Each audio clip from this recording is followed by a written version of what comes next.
Magandang hapon. Mabibilis sa balita kasabay ng uwian, hapunan at pahinga. Mga up-to-date na balita ngayong araw ng Biyernes, garantisadong mabilis lang to.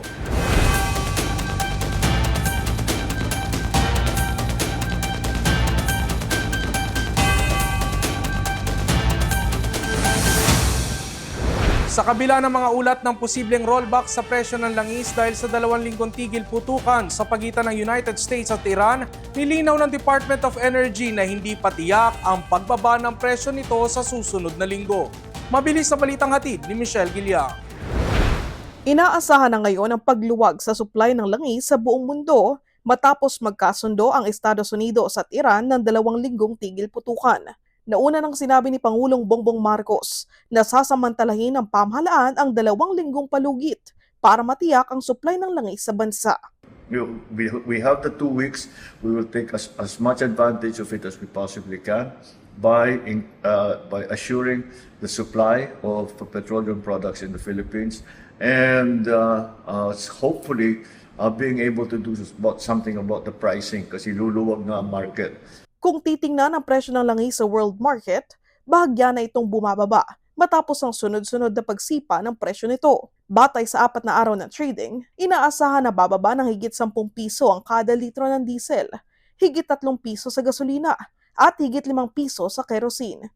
Pero ang Department of Energy, sinabing hindi pa sigurado ang estimang ito. 5 days kasi yan Monday to Friday.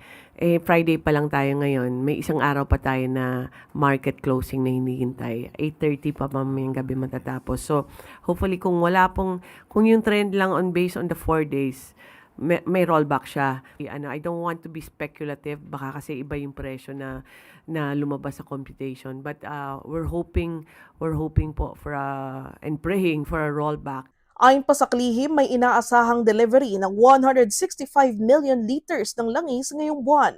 Bahagi ito ng procurement ng Philippine National Oil Company na nanggaling sa Malaysia, Singapore, India at Oman. Sinisikap rin daw ng PNOC na makabili ng langis mula Canada at Argentina.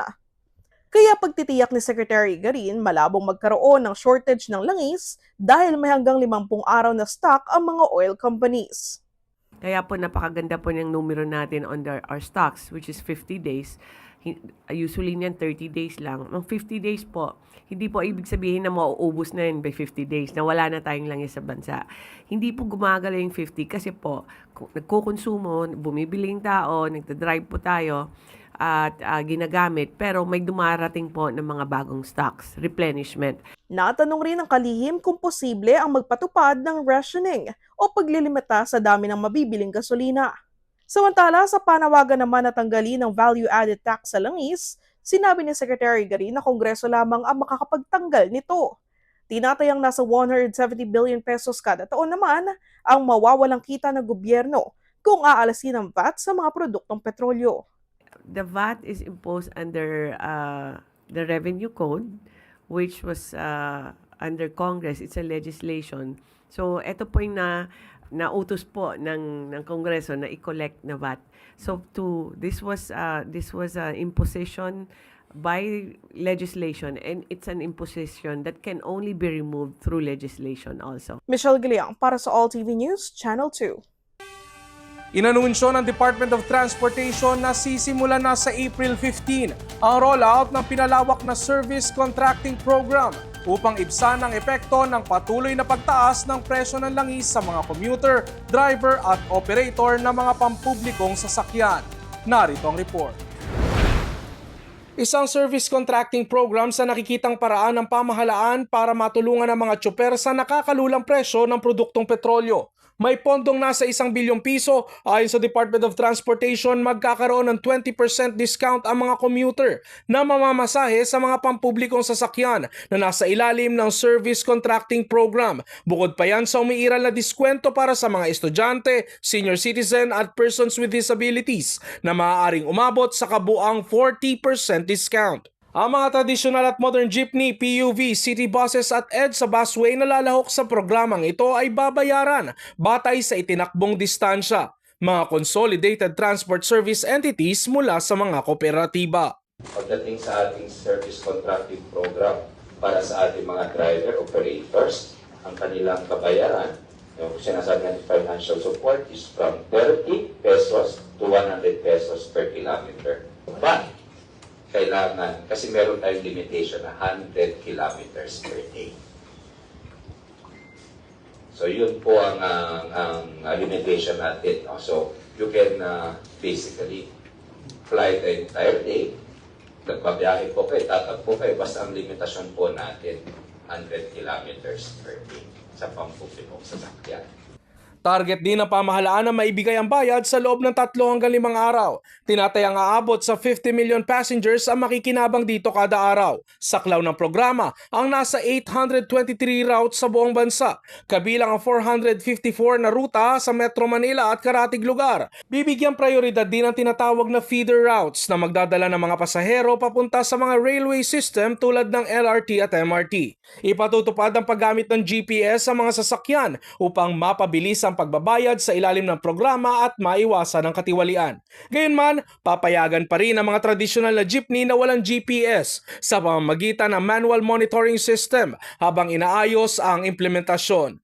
Para naman sa Mega Manila Consortium Corporation na isa sa namamahala sa mga bus sa EDSA Carousel, kailangan pang matingnan muna ang nilalaman ng mga regulasyon at detalye.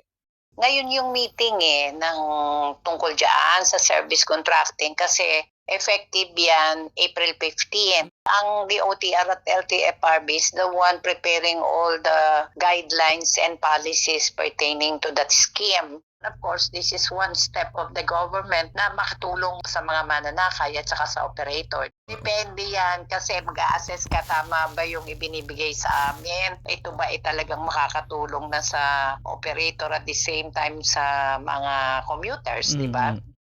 So the guidelines are being ironed out today. By today, we will come out with the full guidelines para maintindihan ng ating mga operator kung paano ang gagawin po dito. And one critical salient point po rito, utos na to ng ating Secretary Banoy, kailangan po mabayaran yung mga operator within 3 to 5 days. Sa iba pang mga balita, Meralco magpapatupad ng taas singil sa kuryente ngayong buwan ng Abril. Ilang parte ng pinaniniwalaang katawan ng tao na-recover sa crash site ng bumagsak na Cessna plane sa Dinagat Islands. Mabilis sa balitang hatid ni Enzo Laca. Asahan ang mas mataas na electricity bill sa buwan ng Abril dahil magpapatupad ng taas singilang Meralco. Tataas ng 53 centavos per kilowatt hour ang singil sa kuryente. Ibig sabihin kung kumukonsumo ang isang bahay ng 200 kilowatt per hour, asahan ng 107 pesos na dagdag singil sa inyong bill. 160 pesos naman ang dagdag kung kumukonsumo ng 300 kilowatt per hour. Ayon sa Meralco, ang dagdag singil ay dahil sa pagtaas ng generation charge bunsod ng paghina ng piso kontra sa dolyar. Ilang bahagi ng pinaniniwala ang katawan ng tao ang na-recover sa crash site ng bumaksak na Cessna plane sa Barangay Navarro, Bayan ng Tubahon, Dinagat Islands kahapon. Ayon kay PDRRMO Liaison Officer Owen Gonzaga, partean niya ito ng katawan ng isang lalaki at isang babae na agad nilang tinurn over sa SOCO para sa verifikasyon. Dagdag pa ni Gonzaga, hindi makapasok ang backhoe sa crash site dahil sa dulas at hirap ng daan, kaya naging mano-mano ang paghukay ng rescue team. Patuloy naman ang search and retrieval operations ng otoridad sa mga pwedeng magamit sa investigasyon para malaman ang sanhi ng pagbaksak ng nasabing Cessna plane. Enzo Lacap, All TV News, Channel 2. Sa showbiz balita, Nations Girl Group BINI handa na sa kanilang performance sa Coachella at pharmacist/content creator nagpaabot ng tulong sa mga tricycle drivers sa kanyang bayan sa Bawak, Marinduque.